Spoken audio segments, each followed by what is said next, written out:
The silence of deep space was a velvet shroud, broken only by the low, steady thrum of the Leviathan's life support and the whisper of my own breath.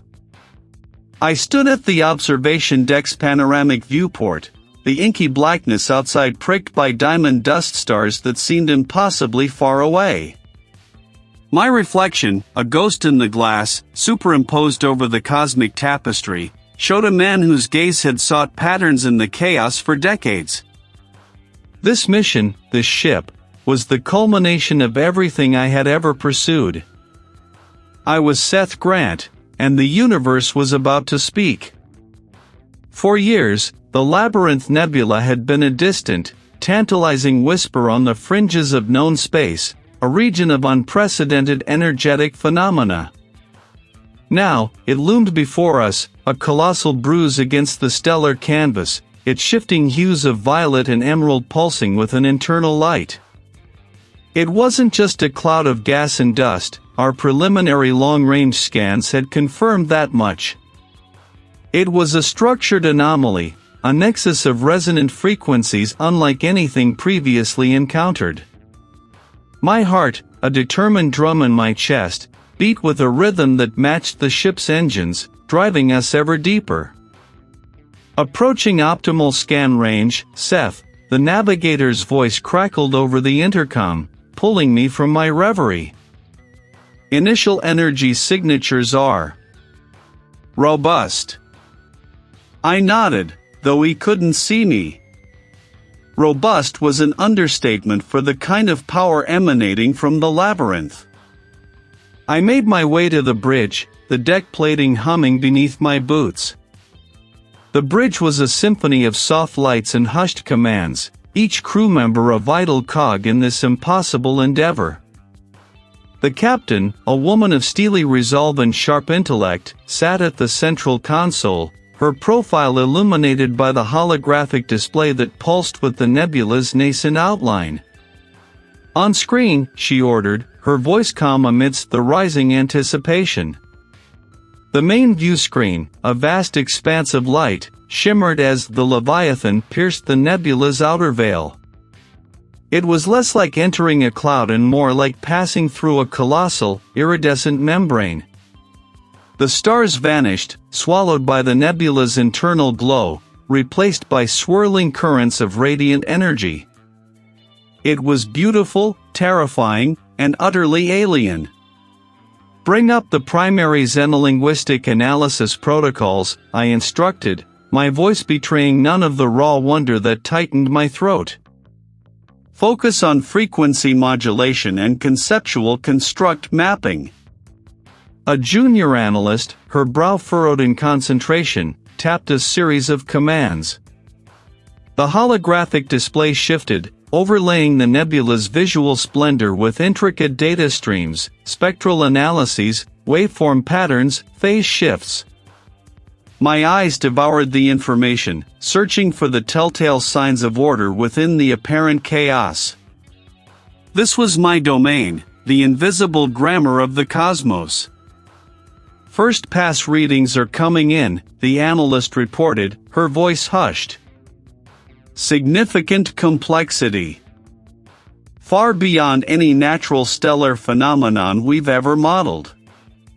The display resolved further, painting the nebula's internal structure not as a uniform cloud, but as a vast, intricate network of interwoven energy filaments. They pulsed, converged, and diverged, forming patterns that defied simple explanation. It was a labyrinth in truth, not of physical corridors, but of pure energetic flow.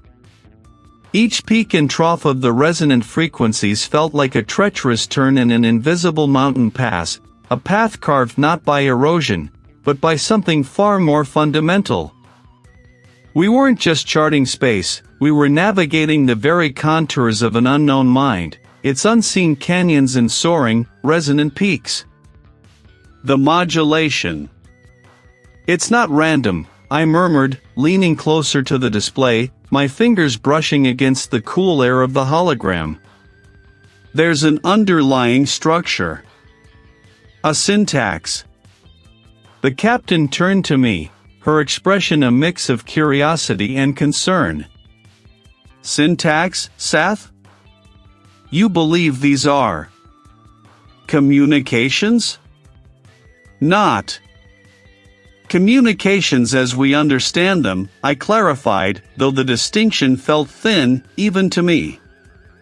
"More like conceptual constructs. Patterns that convey information, not through audible sound or visible light, but through resonance. Think of it as a fundamental language, built into the very fabric of this region." A new wave of data flooded the screen. The energy signatures, initially a riot of color and motion, began to coalesce into repeating motifs, complex fractals of pure force.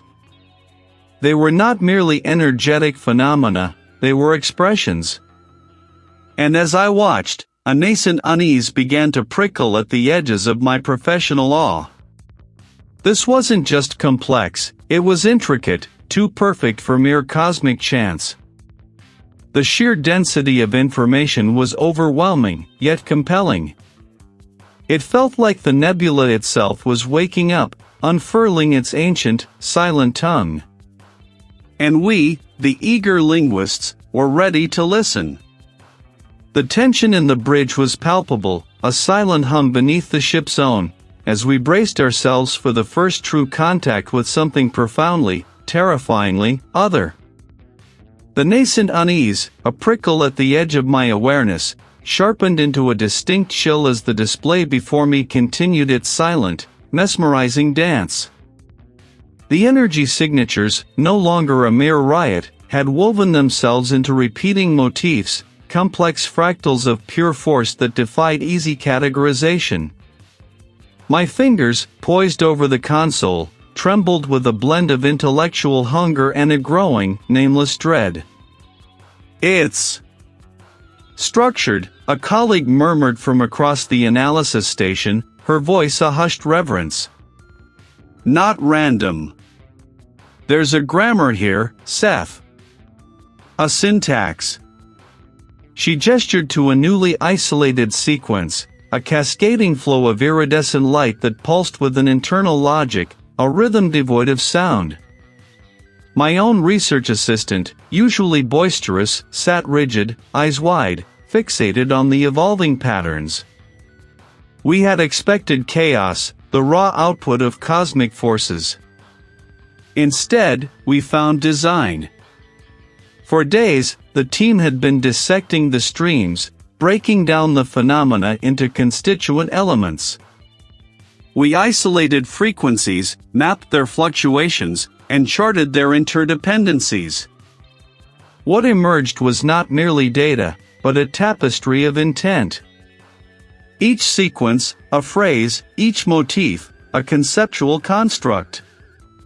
It was a language, yes, but one without sound or symbol, existing purely as a resonance within the fabric of space, now mirrored, imperfectly, within our ship's systems.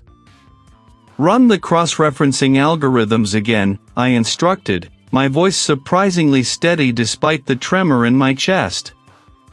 "Focus on the nested symmetries. I want to see how deep this rabbit hole goes." The assistant nodded, her movements stiff. The console hummed, a low, mechanical thrum that seemed to vibrate not just through the deck plating, but through the very marrow of my bones. The new data flooded the main screen, an explosion of impossible geometry. Layers upon layers of patterns unfolded, each one referencing others in a dizzying display of interconnectedness. It wasn't just complex, it was intricate in a way that suggested an intelligence far beyond our grasp, an architecture of thought that mocked the very notion of human comprehension. My intellectual excitement, a burning fire in my gut, began to curdle. This wasn't a challenge to be overcome, a puzzle to be solved. This was something else. The resonance, which had initially been a subtle background hum, now seemed to press in, a silent pressure against my skull. It wasn't auditory, yet I felt it, a profound vibration that shifted the air, the light, even the stable ground beneath my feet. The sharp scent of ozone from the equipment vanished, replaced by the damp, earthy smell of pine needles and wet stone. My vision blurred, the intricate patterns on the screen giving way to a jagged, gray horizon. I was no longer Seth Grant, xenolinguist on the Leviathan. I was standing on a narrow, crumbling ledge, the wind tearing at my clothes. Below, a dizzying drop into a chasm obscured by mist, the distant roar of a hidden river echoing up. This was a mountain pass, a place I had visited years ago, a memory I had long since filed away, its stark beauty tinged with a primal fear of heights. The air was thin, biting, and I could feel the grit of gravel beneath my boots, the faint tremor of the earth. The fear was visceral, immediate, far more real than the hum of the ship. I clutched the console, my knuckles white, struggling to anchor myself. The memory, or whatever it was, clung to me, a suffocating shroud. Why this? Why now? The feeling of exposure, of being utterly alone in that desolate, wind-scoured place, was overwhelming. Then, as abruptly as it had arrived, the vision receded. The scent of pine vanished. The biting wind died. The gray rock faces flickered, resolving back into the shimmering, impossible geometry on the screen. "Are you all right?" the colleague asked, her brow furrowed with concern. A momentary disorientation. My gaze drifted back to the screen, to the silent, resonating language. It seemed to pulse with a knowing rhythm, a subtle shift in its patterns, as if acknowledging my brief, terrifying excursion. This was more than a language, it was an intrusion. It wasn't merely resonating through our systems, it was resonating within us, reaching into the deepest, most guarded chambers of our minds. The hum that had settled in the ship, a low, mechanical thrum, did not dissipate with the turning of the cycles. The Leviathan, designed for the silent immensity of the void, now pulsed with an alien vitality, a rhythmic pulse that was both a lullaby and a warning. My focus, usually a sharpened blade, began to fray at the edges. I found myself staring at diagnostic readouts, the familiar glyphs and numerical sequences blurring for an instant, only to snap back into crisp focus. A trick of the light, I told myself, or perhaps the strain of prolonged vigilance. Yet, the sensation returned, a fleeting shimmer in my peripheral vision, like heat haze off a distant desert road, though we were adrift in the frigid expanse between stars. It was a sound without source, a murmur of syllables that held no meaning, yet resonated with an ancient, unsettling familiarity. I spun, my chair scraping the deck, but the small xenolinguistics lab was empty save for me and the silent, humming consoles. The air, usually sterile and recycled, felt suddenly thick, charged with an unseen presence. Later, I overheard a colleague, a specialist in exogeology, recounting a dream to a communications officer. His voice was hushed, edged with a tremor I hadn't heard before. The sky. It was all wrong, he'd muttered, his gaze distant. And the trees. A pervasive unease had begun to settle over the crew, a quiet, insidious fog that clung to every interaction, every shared glance. It wasn't pain, not precisely, but a profound dissonance, as if two distinct realities were attempting to occupy the same neural pathways. My thoughts, once linear and logical, now felt braided, interwoven with threads of impossible concepts, fleeting images of geometries that defied Euclidean space. That night, sleep offered no true respite. My dreams, usually a mundane parade of technical schematics or distant memories of Earth, became a theater of the absurd and the terrifying. Jagged peaks, impossibly tall, clotted a sky that shifted through bruised purples and sickly greens, not the deep black of space, nor the familiar blue of home. The path beneath my feet was not solid rock, but seemed to undulate, a living thing, its surface slick with a phosphorescent dew. It was a language of pure concept, a terrifying tapestry of existence woven from threads of alien logic. The mountains themselves seemed to lean in, their crags forming grotesque, watchful faces. The air pulsed with that low-frequency hum, amplified here, a cosmic overtone that vibrated through my very marrow, threatening to shake my identity loose. A profound, aching loneliness settled over me, not just the isolation of a solitary traveler, but the isolation of a mind witnessing something it was never meant to comprehend, something that existed utterly outside the human frame. My cognitive dissonance had sharpened, a constant friction in my thoughts, a battle between what I knew to be real and what my mind insisted upon showing me. System malfunctions, minor at first, began to plague our operations. A console screen would flash static for a heartbeat, then return to normal, baffling the engineering crew. Navigational data would display impossible vectors for a fleeting second before correcting itself. Diagnostic tools found no faults, no corrupted code, no power fluctuations. Everything registered as optimal, yet the glitches persisted, spectral and untraceable. The assistant, always meticulous, presented me with a report on the Labyrinth Nebula's energy signatures. Her hands trembled slightly as she handed over the data slate. The patterns. It's like it's trying to speak to us. Not with words we know. I felt the low-frequency hum intensify then, a throbbing pressure that threatened to split my skull. The low-frequency hum, a deep-seated vibration that had once been a distant thrum, now resonated within the very bones of the Leviathan. It was no longer just an atmospheric pressure, it had become an internal echo, a parasitic knowledge burrowing into the delicate architecture of my skull. Still nothing, Seth, the communications officer's voice crackled through my combs, laced with an exhaustion that mirrored my own. Even the emergency beacon is just static. Like the nebula's swallowing the signal whole. I gripped the console in the xenolinguistics lab, my knuckles white. Keep trying. Every hour. Log every attempt. My voice was steadier than my pulse, a practiced calm I barely felt.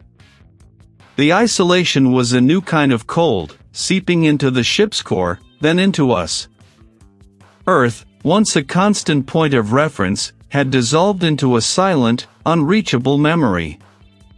The Labyrinth Nebula, vast and indifferent, was our new, terrifying horizon. It was a pattern, undeniably, but one that defied all known linguistic frameworks. My colleague, the lead analyst, rubbed his temples, his eyes bloodshot from days spent staring at the same impossible data.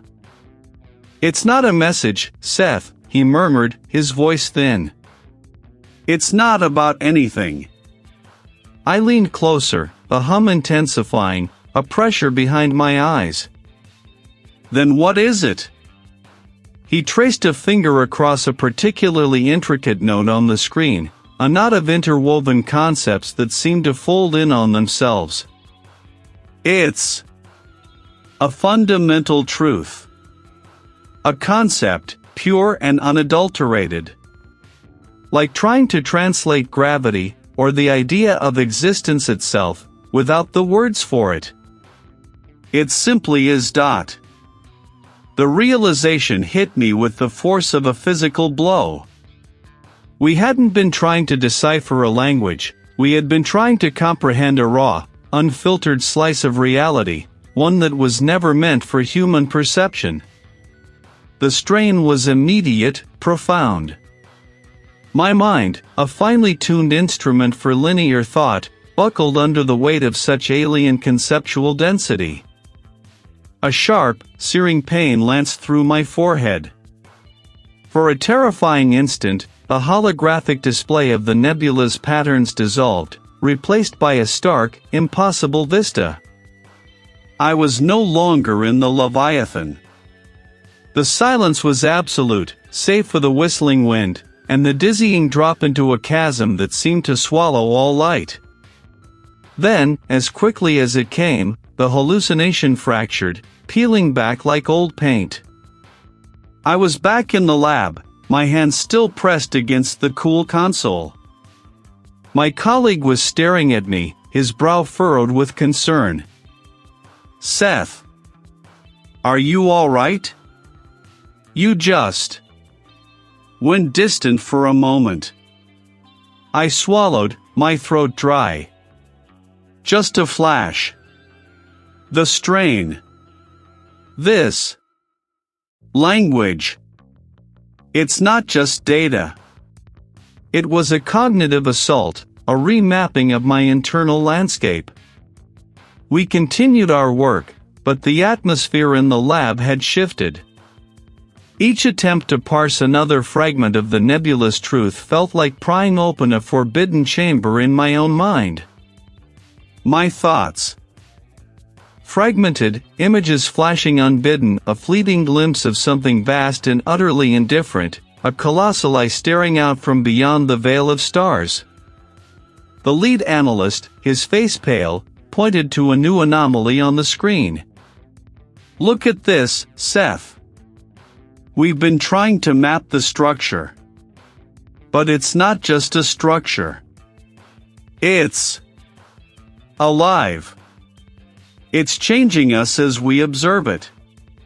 He was right. The language wasn't passive.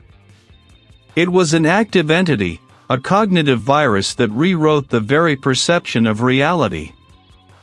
The ship was silent, Earth was gone, and within the confines of the Leviathan, a new, terrifying world was being born, woven from the fabric of the Labyrinth Nebula's impossible truths, and it was slowly, inexorably, unraveling me. The language wasn't a static inscription, a dormant relic awaiting decipherment. It was a living current, a torrent of meaning that flowed through the ship's very structure, through the air we breathed, through the fragile membranes of our minds. The silence of the Leviathan, once a comfort, had become a resonant chamber for the burgeoning dread. Earth was not merely distant, it was an echo from a reality already dissolving. I saw the change in the others, stark and unsettling. The chief navigator, a woman whose every movement was once precise, now drifted through corridors, her eyes wide, unfocused, murmuring calculations that held no discernible pattern.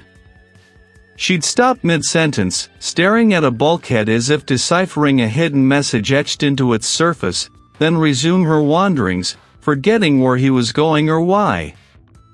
A colleague, usually jovial, began hoarding comms equipment in his quarters, convinced the language was trying to communicate through the ship's systems, not just to our minds. He grew gaunt, his paranoia a visible shroud. He spoke of whispers in the conduits, of patterns forming in the condensation on the viewport. Memory gaps became common, not just for them, but for me too. Whole hours would vanish, leaving me with a faint, unsettling echo of thoughts I couldn't quite grasp, like the residue of a dream just beyond recall. One morning, the engineering deck hummed with a different kind of tension. An engineer, a man known for his meticulous, almost obsessive attention to detail, had spent days isolated, hunched over a modified comms array. His face was a roadmap of exhaustion and manic obsession, his eyes bloodshot, fixed on the array's glowing console. He ignored my questions, the worried glances of the other crew members.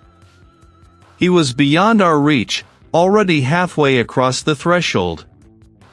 "It's a dialogue," he rasped, his voice raw, when I pressed him, "not a monologue. We have to answer. We have to speak. He flipped a series of switches, his fingers trembling with an unholy zeal. The array, a tangle of custom wiring and repurposed sensors, shuddered to life. A low thrum vibrated through the deck plates, growing in intensity. The air grew heavy, thick with an unseen pressure. Then, it came. It was a screech, yes, but one woven from impossible frequencies, a chorus of non-existence. It was the sound of reality itself being unstitched, a symphony of cosmic discord. It wasn't human. It wasn't animal. The engineer, still hunched over the console, began to shriek. His screams were not of pain, but of a horrifying, ecstatic revelation. He tore at his own face, his nails raking furrows into his skin, his eyes rolling back until only the white showed. He laughed, a wet, choking sound, as if privy to a joke so terrible it fractured his soul. He writhed, a marionette whose strings had been cut, convulsing as the impossible screech pulsed around us, through us. He slammed his head repeatedly against the console, a sickening thud, thud, thud, until a crimson bloom spread across the polished surface. His body went limp, but the horrific, non-human screech continued, pouring from the array, a testament to his final, devastating communication. As the screech hammered at my sanity, the ship around me dissolved. I was no longer on the Leviathan. I was standing on a narrow, treacherous mountain pass, the wind a silent, biting force against my skin. Jagged peaks, sharp against the unnatural light, twisted into angles that defied Euclidean space, their surfaces shifting, reforming, like a dream that refused to solidify. A river of black, viscous liquid snaked through the valley below, reflecting not the sky, but a swirling vortex of unknown colors. It was alien, terrifyingly beautiful, and utterly annihilating to the human mind. Then, with a sickening lurch, the vision snapped back. I was again on the engineering deck, the engineer's broken body slumped over the console, the screech still tearing at the air. My hands were shaking, my breath ragged. It was not a sound heard, but a vibration felt, a resonance that began to untangle the neat threads of my perception. The air in the control chamber grew thick, not with vapor, but with an unseen pressure, a weight settling on my chest. My vision, usually sharp, began to waver at the edges, the crisp lines of the console blurring into a soft, shimmering haze. I gripped the edge of the workstation, knuckles white against the cool metal. A morbid fascination, sharp as broken glass, propelled me forward, urging me deeper into the unraveling. This wasn't merely a frequency array, it was a conduit, a whisper-thin bridge to the thing that sang in the labyrinth. I leaned closer to the primary monitor, its display now a kaleidoscope of shifting patterns, not code, but something far more fundamental. Geometric forms bloomed and dissolved, fractals of impossible complexity that hinted at an underlying order, a grammar of pure existence. The familiar metallic sheen of the bulkheads began to ripple, their smooth surfaces taking on a granular texture. Shadows stretched and contracted with an unnatural elasticity, carving out new contours where none should exist. The metal bulkheads peeled away, or perhaps my mind peeled away from them, revealing instead colossal rock faces, veined with impossible minerals that glittered with the internal light of 1,000 distant suns. Before me, the control deck dissolved into a treacherous ascent, a winding path carved into the side of an immense, silent behemoth. I was no longer on the Leviathan, but within the belly of a mountain, traversing a perilous mountain pass. Jagged peaks, sharp as obsidian shards, scraped against an unseen ceiling. The console, once a complex array of screens and controls, was now a boulder, its surface etched with the same impossible geometries I had seen on the monitor. The light from the ceiling panels became the harsh, unforgiving glare of a sun filtered through a perpetual, dust-laden haze. My breath hitched in my throat, each inhalation a shallow gasp of the thin, biting air. This was it. This was the language, manifest not as sound or symbol, but as a total reconstruction of my perceived reality. Madness, perhaps, but a madness that offered a terrifying clarity. I began to read the patterns in the rock face, tracing the intricate lines that wound like forgotten rivers across its surface. Each convolution, each crystalline vein, resonated with a meaning I couldn't articulate in human words, but understood with a primal, visceral certainty. These patterns weren't just descriptions, they were intentions. They weren't just observations, they were statements. And they were directed at me. A profound, alien presence settled over the mountain pass. It wasn't a being with eyes or a voice, but a vast, indifferent awareness that permeated every molecule of the rock, every gust of the phantom wind. It had been watching. It was watching. Not with curiosity, but with the detached scrutiny one might give to an interesting, fleeting anomaly. I was a momentary flicker in its eternal, silent contemplation. The sheer scale of this observation was crushing. I was a microscopic organism under the gaze of a boundless, unfeeling cosmos, and the language was its method of comprehension. It wasn't trying to communicate with me, it was simply being, and my attempt to understand it had pulled me into its infinite, terrifying presence. But beneath it, a desperate, unholy curiosity pulsed. To retreat now would be to abandon the precipice of ultimate understanding.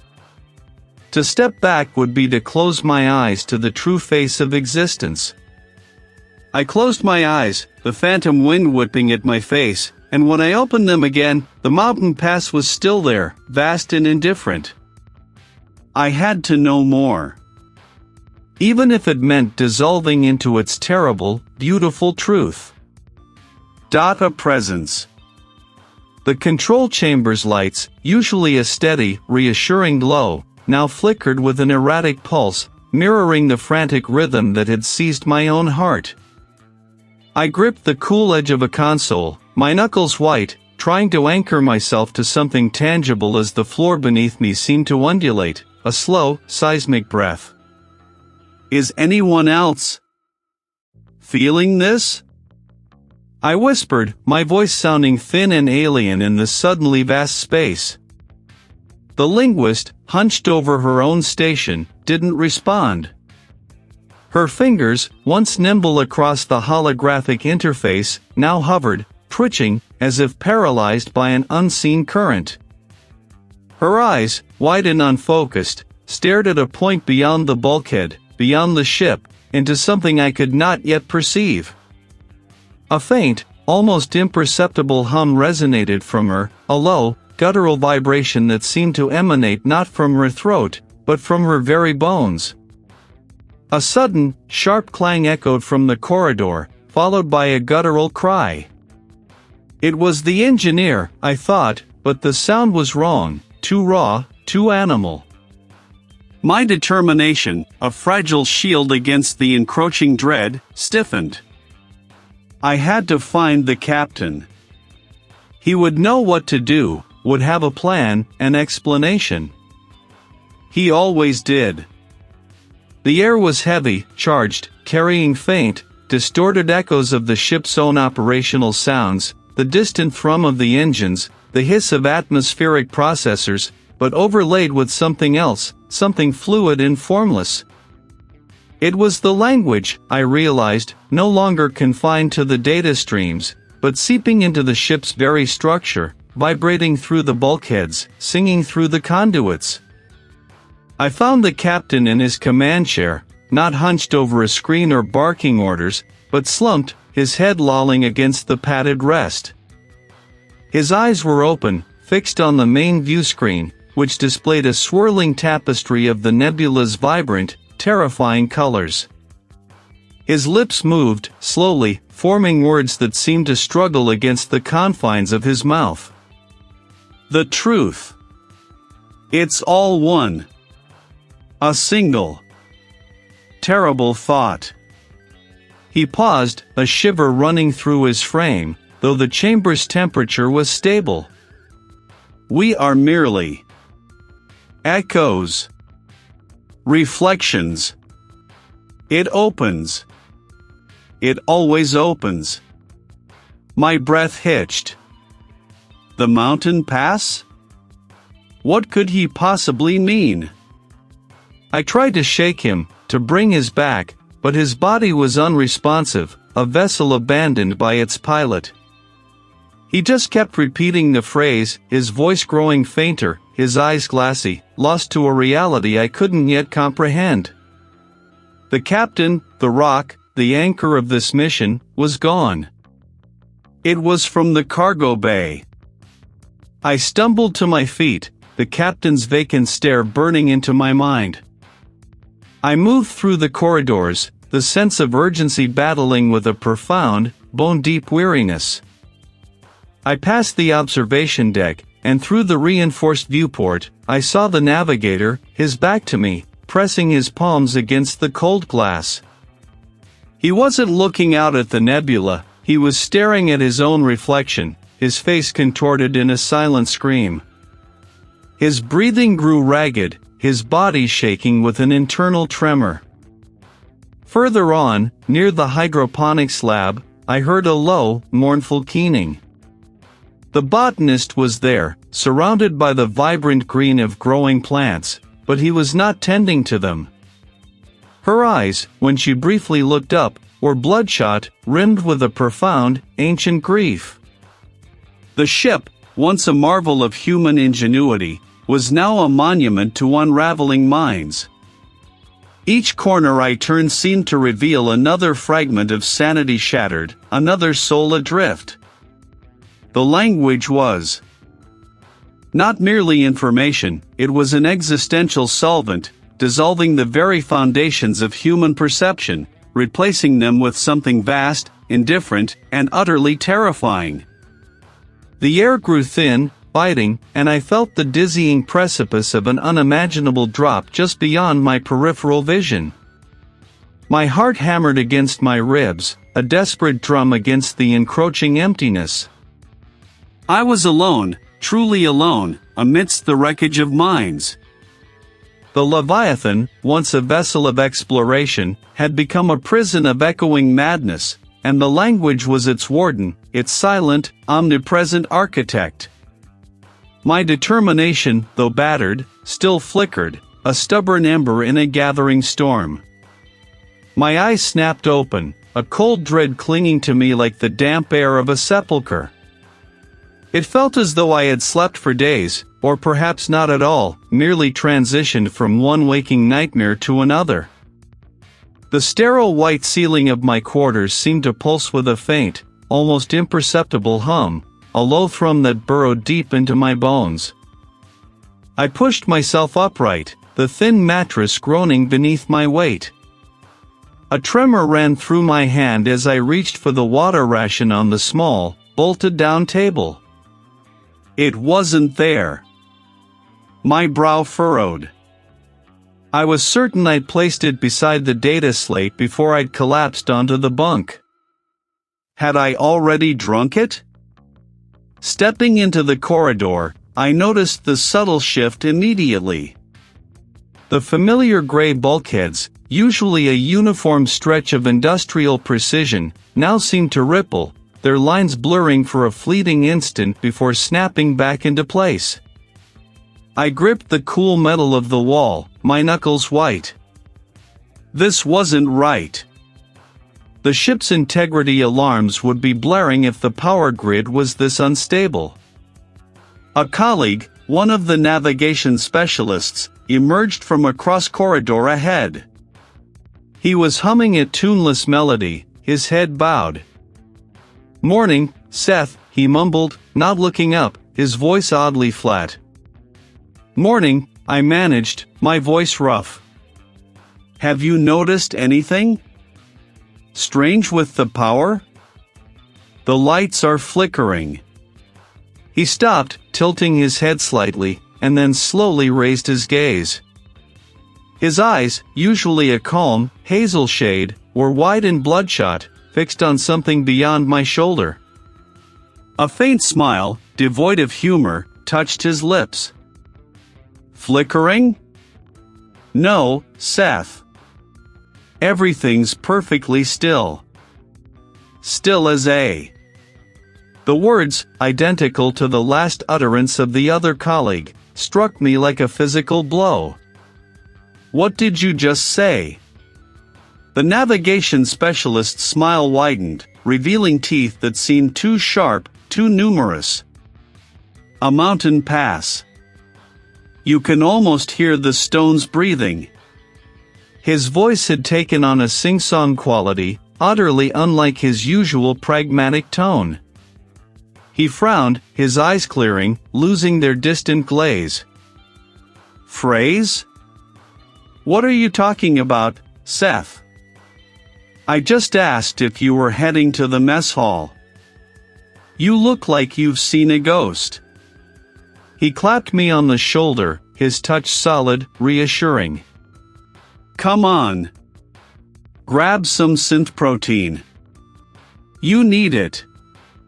I watched him walk away, his gait perfectly normal, his casual inquiry a stark contrast to the spectral pronouncement just moments before. Had I imagined it? Had the sheer exhaustion finally broken something within me? My mind reeled. The first colleague's final words, now echoed by another, only to be immediately disavowed. This wasn't just sleep deprivation, this was a deliberate unraveling. I needed to reach the xenolinguistics lab, to look at the language again, to find some anchor in this shifting reality. I turned down the corridor that led there, the familiar path etched into my memory. But after a few paces, the junction I expected to see wasn't there. Instead, the corridor stretched on, an unbroken tunnel of gray, longer than it had any right to be. The bulkheads on either side seemed to press in, the air growing heavy, thick with an unseen presence. Panic began to claw at my throat. This was it. The summit awaits, Seth. Beyond the pass. I whirled around, my eyes scanning the empty space. No one. Yet the voice was so clear, so close. Resonating not just in my ears but deep within my skull.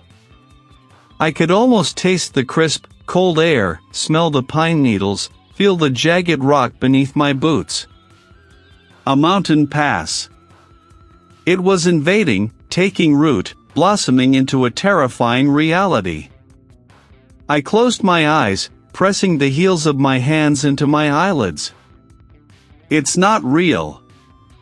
It's not real. When I opened them, the endless corridor remained. But now, at its far end, where a bulkhead should have been, there was a faint shimmer. And through it, for a terrifying, heart-stopping instant, I saw it, a jagged, snow-capped peak, piercing a bruised, violet sky. The language wasn't just speaking to me, it was showing me. It was showing me a reality that could not be, carving a mountain pass through the very core of my sanity.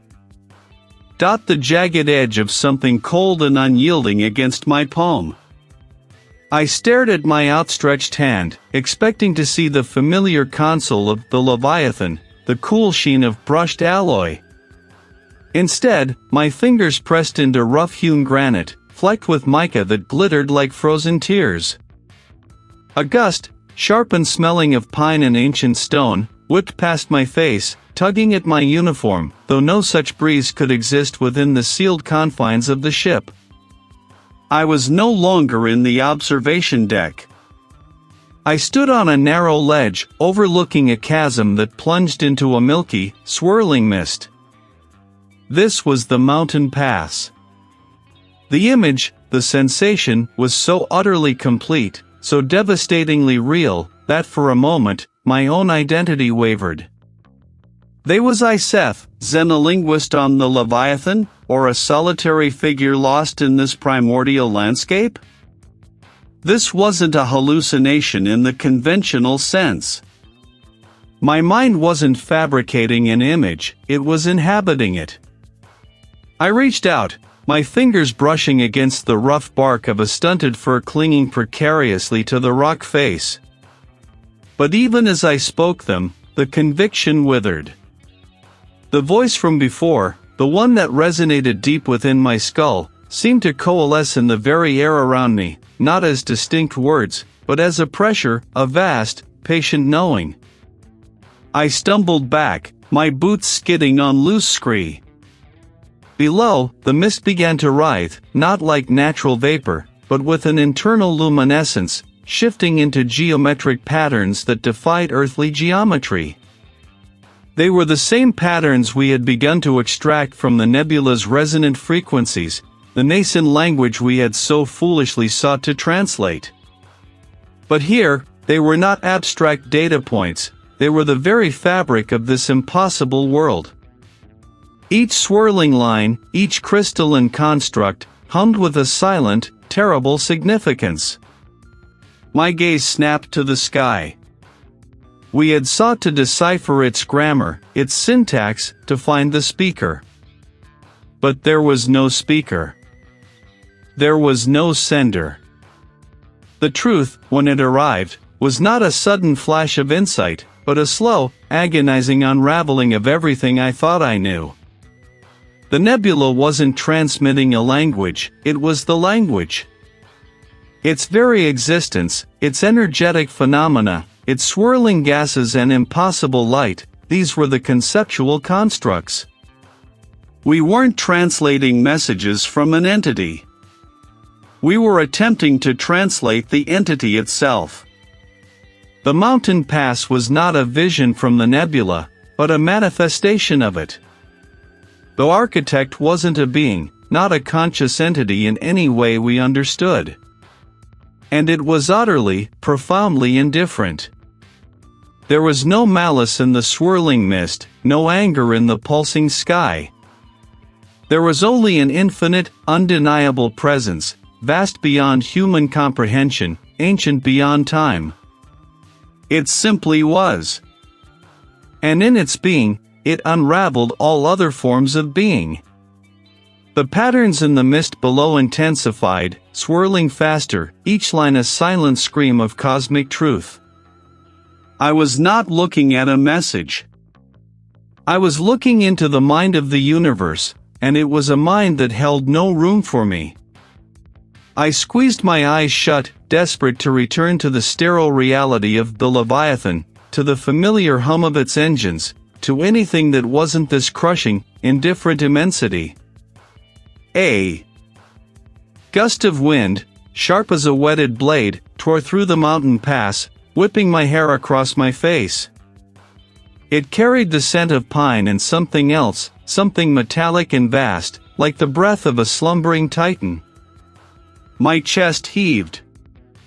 This was not the ship. This was not the observation deck, nor the analysis lab, nor the desolate, familiar steel of my quarters. This was a world of stark, indifferent stone and sky, a colossal, indifferent sculpture carved by forces I could not comprehend. Yet, the memory of the ship, its low thrum, its contained reality, was a phantom limb, a persistent ache behind my eyes.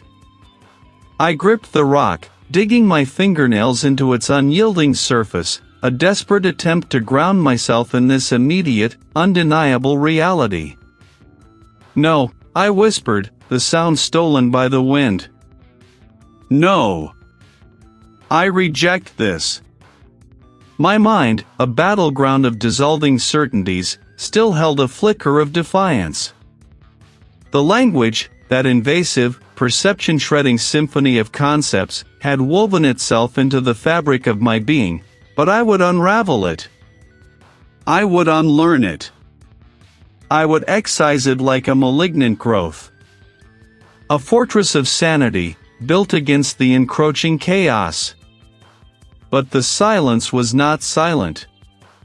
Even with my eyes clamped shut, the language seeped through, not as sound, not as image, but as a fundamental quality of the air pressing against my eyelids, the rhythmic pulse in my temples. It was the texture of the wind, the weight of the stone beneath my hands. The mental bricks I laid began to shimmer, their edges blurring, their very essence vibrating with the resonant patterns. My fortress was not being attacked, it was being rewritten from within, each component morphing into a fragment of the alien syntax. A low groan, deep and resonant, vibrated through the air, distinct from the wind. It was the sound of stressed metal, of bulkheads shifting, of a vast structure under immense strain.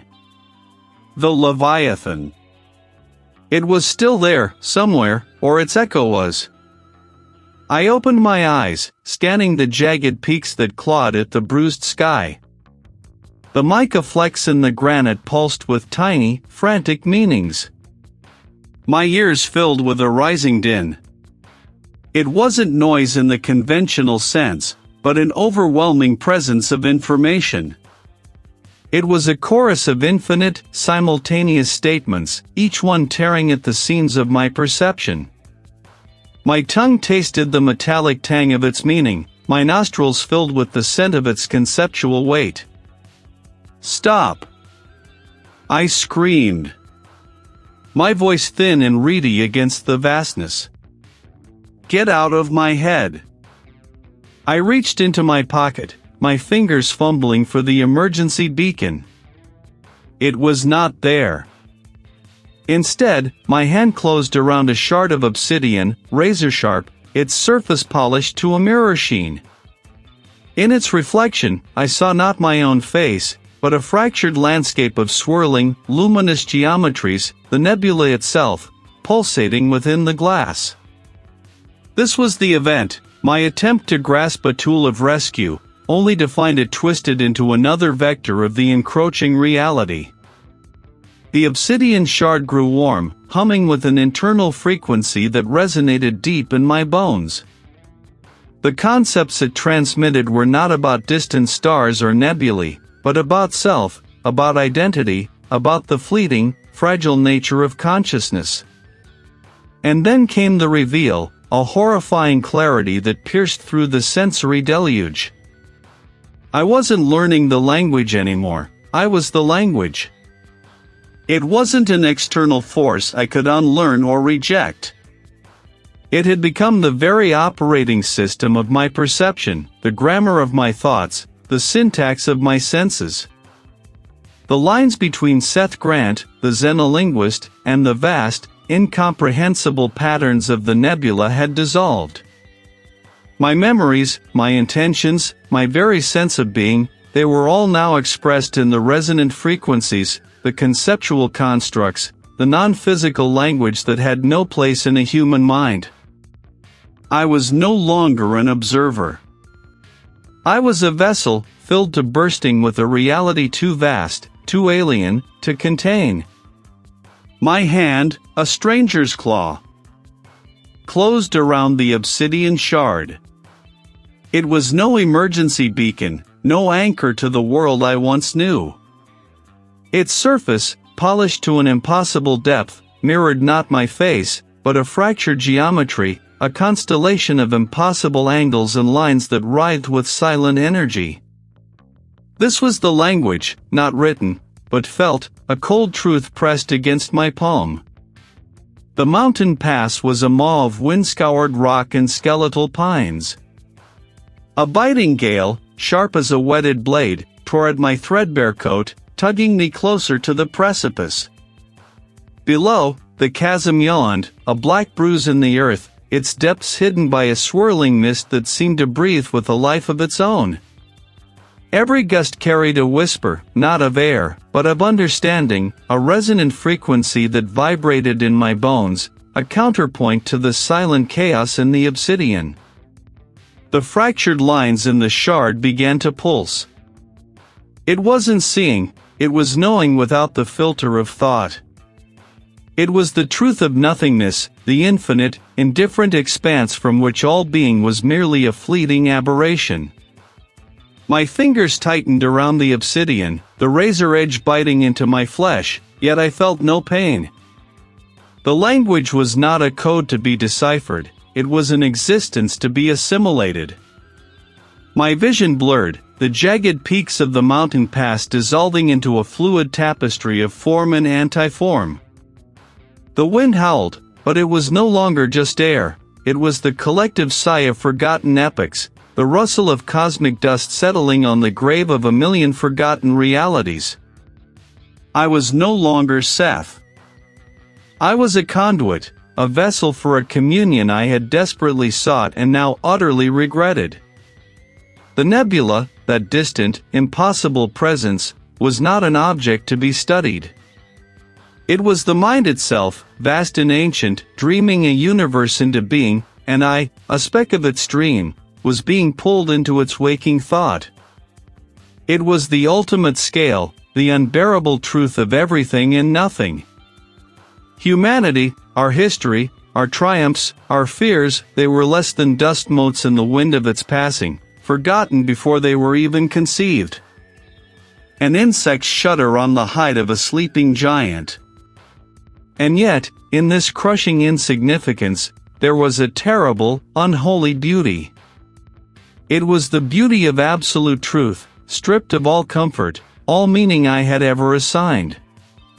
My mind buckled under the weight of it, a fragile construct of inherited lies shattering into a million shimmering fragments. Each fragment, however, reflected a sliver of that impossible dawn, a terrifying enlightenment. My knees gave way. The ground, the very rock of the mountain pass, seemed to dissolve beneath me, replaced by an infinite descent. I was falling, not through space, but through layers of reality, each one thinner, more translucent than the last. My consciousness fractured, splintering into countless echoes, each one screaming a silent, primal truth. I saw the true face of the Labyrinth Nebula, not as a cloud of gas and energy, but as the gaping maw of an intelligence beyond all human grasp, and I was being swallowed whole. I was broken, yet I understood. The world was a veil, and it had been ripped away. The language was not a communication, it was an unveiling. And what it revealed was a cosmos of such grotesque, indifferent grandeur that sanity itself was a luxury, a fragile dream from which I had now irrevocably awakened. The obsidian shard, still clutched in my hand, pulsed with a silent, triumphant rhythm. I was no longer merely alive. I was aware. And the awareness was a torment, a communion of madness. The obsidian shard, a sliver of impossible night, had not offered me a reflection, but a fissure. Through it, the world had fractured, then rebuilt itself, not in the image of human perception, but in the dreadful grammar of the labyrinth. My hand, still wrapped around the cold, smooth stone, felt like an appendage of this new geometry, an articulation of unseen forces. The Leviathan, the steel shell that had once housed our fragile ambitions, was gone. In its place, a construct of pure concept now. Unfurled around me, a silent scream made manifest.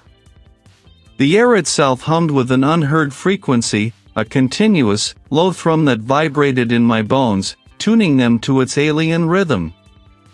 The bulkheads were no longer flat planes of metal, but striated rock faces, slick with a glistening, viscous condensation that pulsed with faint, internal light.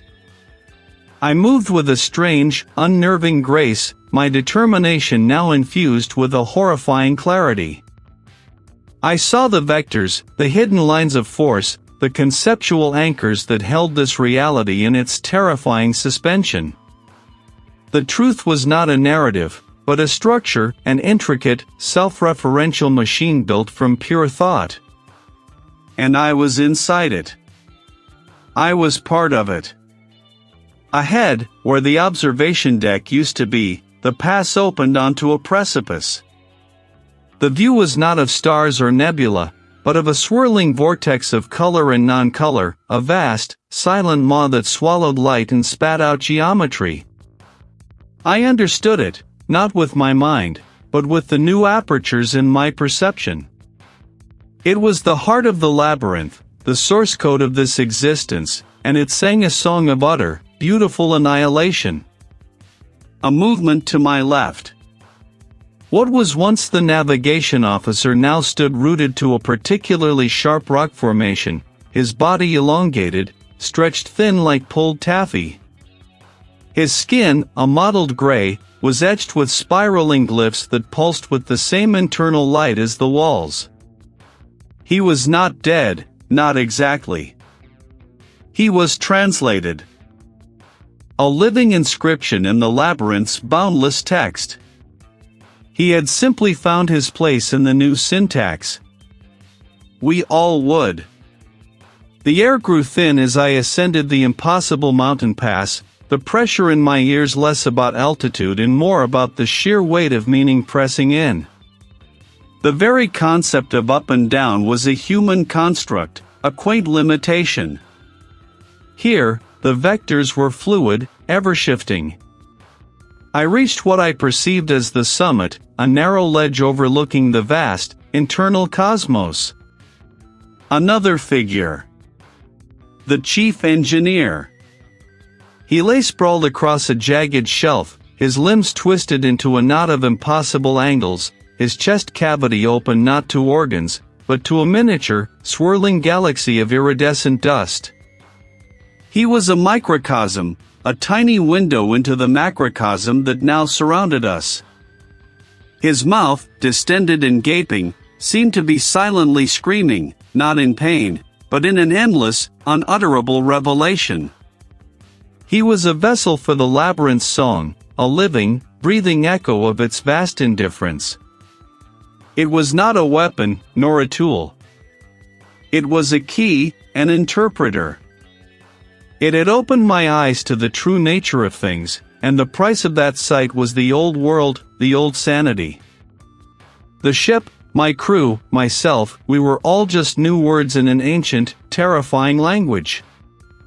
The tension was not in what would happen, but in what was happening, a constant, unbearable hum of reality unraveling and reweaving itself with every breath I took. The truth was not liberating. It was a cage of infinite, horrifying perception. And I, Seth Grant, was now its most determined prisoner.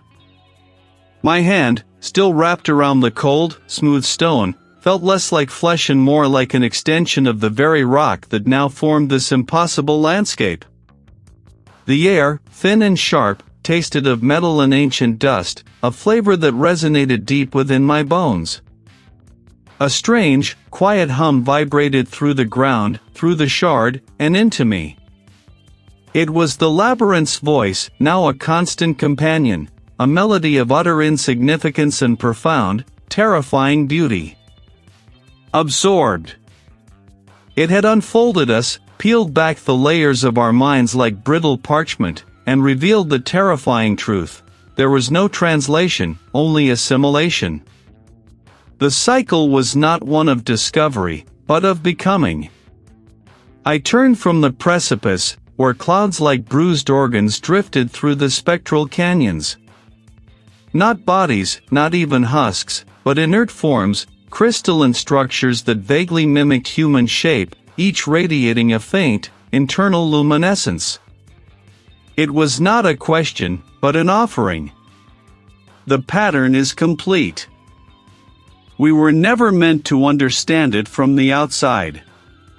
The language demands entry, demands being dot. My gaze swept over the luminous forms. The truth is not in the words we sought, but in the spaces between them. In the resonant frequencies of existence itself, stripped bare. A wave of profound, almost dizzying serenity washed over me. My understanding was not a choice, it was an inevitability.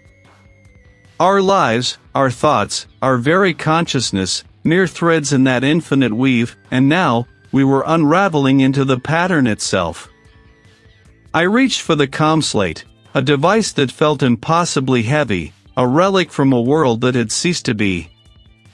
Its surface, once smooth, now pulsed with a faint, internal light, mirroring the forms of the crew.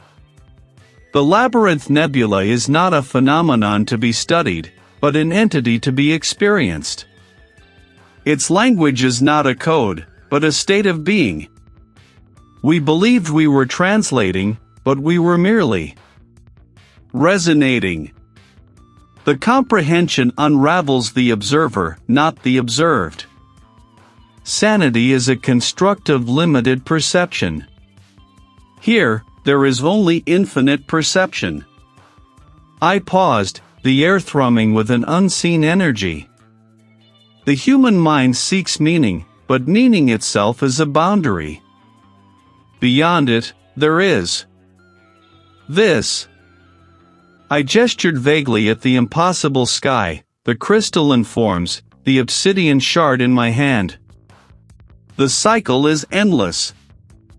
Birth, death, comprehension, dissolution. We are not just in the labyrinth, we are the labyrinth. I looked down at the ComSlate, expecting to see a transcription of my words. Instead, the display flickered, then resolved into an intricate, shifting pattern of glyphs. They were not letters, not symbols I could recognize, but fluid, iridescent forms that pulsed and rearranged themselves with an alien logic. They shimmered with a profound, resonant light, the very language I had sought to translate. The ComSlate was not recording my words, it was recording the labyrinth's voice, speaking through me, as me. A laugh, thin and reedy, escaped my lips. It was not born of joy, nor despair, but of a terrible, final understanding. I had become the conduit, the vessel. My findings were not recorded about the labyrinth, but by the labyrinth. I was not Seth Grant, xenolinguist.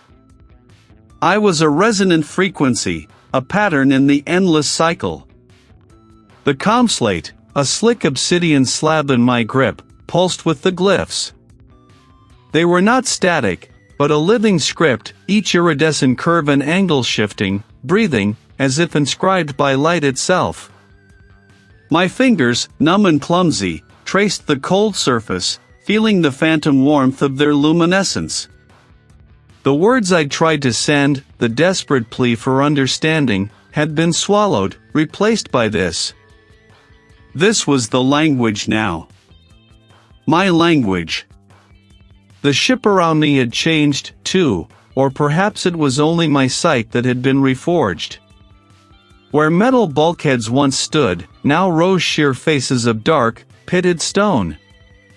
The deck beneath my boots felt like craggy earth, damp with an unseen dew.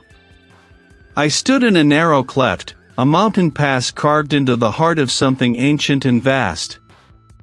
Above, where the viewport had been, a jagged peak clawed at the swirling nebulous light, its summit lost in a perpetual, luminous mist that bled violet and emerald into the perceived sky. I looked down at the ComSlate again, the glyphs shimmering. My fingers, acting without conscious command, brushed a sequence of them. A jolt, a silent resonance, passed through me. It was a soundless sound, a frequency felt rather than heard, and with it, a faint, garbled pulse of energy shot forth from the slate. It was a shard of something, a fragment of the glyphs, woven with the ghost of a human distress signal, my own voice, perhaps, but twisted, stretched into an alien lament. It was not a plea for rescue, not anymore. It was a broadcast of the unraveling. I watched it go, a tiny ripple in an ocean of impossible light. My breath hitched, not with fear, but with a strange, detached recognition. And within that mind, a thought, distant and faint, began to coalesce. A flicker. A star, too bright, too steady, for a natural celestial body. It was far off, a pinprick of defiant human light against the cosmic tapestry. My eyes, no longer truly mine, focused on it, drawing it closer in my perception. It grew, slowly, steadily, a beacon of naive hope heading directly into the maw. It was another vessel, undoubtedly, another crew, another expedition drawn by the very anomaly that had consumed us. They were coming. They were drawn by the signal, by the faint, distorted echo of my madness. They would interpret it as a call for help, a sign of life, a chance for discovery. They would not understand that it was a warning, a lure, a whispered invitation to the ultimate undoing.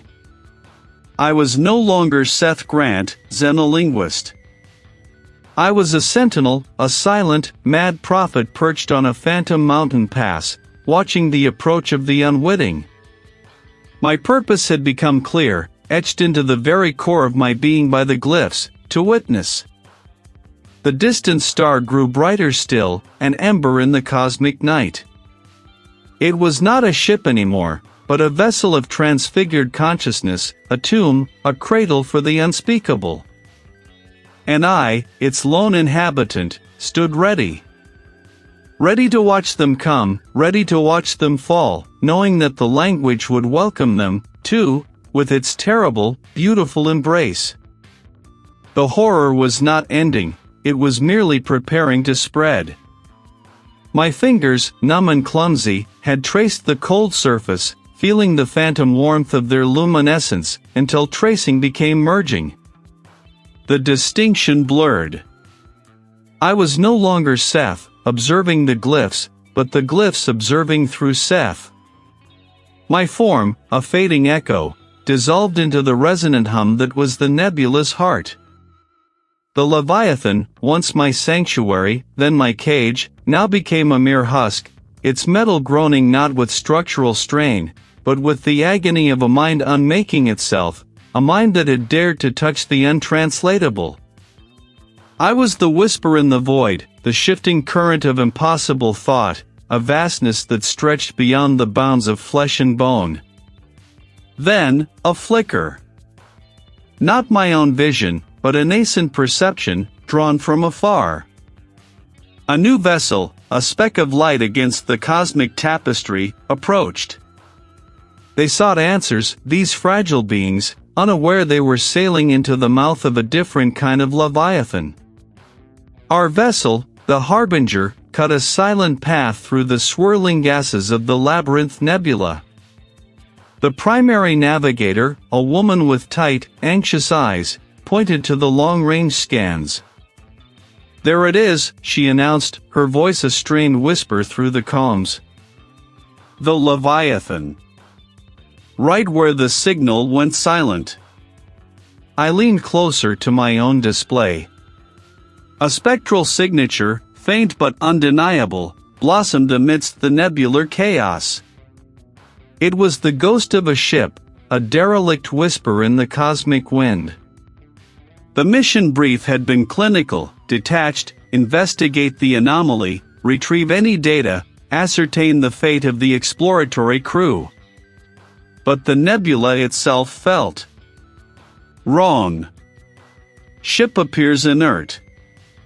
Inert. The word hung in the air, heavy with unspoken implications. We docked with the Leviathan's emergency airlock, the clang of the magnetic clamps echoing like a coffin lid sealing shut. The emergency lights, powered by our ship, flickered to life, casting long, dancing specters down the passage. The air, thin and stale, carried a faint, metallic tang, like old blood mixed with ozone. "Entry team, proceed," the captain's voice crackled, distant and authoritative. I was part of the first contingent, my pulse a frantic drum against my ribs. My heavy boots thudded on the deck plating, each step resonating with the ship's profound emptiness. Dust motes danced in the beam of my headlamp, disturbed by our intrusion. There were no signs of struggle, no overturned equipment, no desperate scrawls on the bulkheads. Only an unnatural order, as if the crew had simply vanished. Then, the first subtle shift. As we navigated a particularly narrow service tunnel, its curved walls seemed to stretch, to undulate. The passage grew. Impossibly steep, the floor tilting beneath my feet. My breath hitched. I braced myself against the cold metal, my fingers scraping against a grimy conduit. For a terrifying moment, the tunnel wasn't a tunnel at all, but a treacherous incline, a winding path carved into the side of an impossible peak. I was traversing a mountain pass, vast and perilous, the sheer drop into an unseen chasm looming beside me. Is anyone else seeing this? I choked out, my voice raw, the words barely escaping my throat. The lead security officer, a stern figure named only by his rank, turned to me, his brow furrowed. Seeing what, observer? His tone was edged with impatience. The passage, to him, was still a passage. My perception snapped back, the tunnel regaining its familiar, mundane shape. This was not merely a derelict ship. This was something else. We pushed deeper, drawn by a faint, persistent hum that vibrated through the deck. It led us to the xenolinguistics lab, a room bathed in an eerie, pulsing light that emanated from a central console. And there they were, the glyphs.